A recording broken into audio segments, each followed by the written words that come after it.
नमस्ते छात्रों, आज हम भौतिकी के एक बहुत ही महत्वपूर्ण और आकर्षक विषय प्रकाश का परावर्तन के बारे में जानेंगे। क्या आपने कभी सोचा है कि हम चीजों को कैसे देख पाते हैं? इसका सीधा संबंध प्रकाश के व्यवहार से है।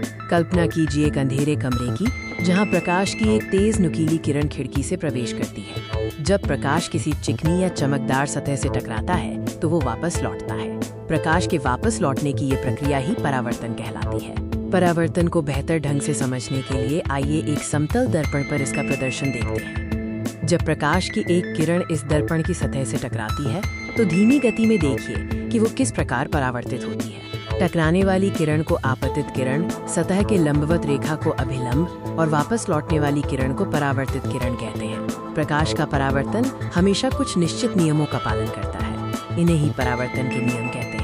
पहला नियम है आपतित किरण और अभिलंब के बीच का कोण यानी आपतन कोण I, परावर्तित किरण और अभिलंब के बीच के कोण यानी परावर्तन कोण R के बराबर होता है। याद रखें, आपतन कोण I हमेशा परावर्तन कोण R के बराबर होता है। अब हम परावर्तन के सबसे महत्वपूर्ण अनुप्रयोग समतल दर्पण द्वारा प्रतिबिंब के निर्माण को समझेंगे। हम दर्पण के सामने एक वस्तु जैसे कि एक जलती हुई मोमबत्ती रखते हैं। वस्तु से निकलने वाली प्रकाश की किरणें दर्पण से टकराती हैं और परावर्तित होती हैं। जब हम इन परावर्तित किरणों को पीछे की ओर बढ़ाते हैं तो वे एक बिंदु पर मिलती हुई प्रतीत होती हैं और वहीं प्रतिबिंब का निर्माण होता है।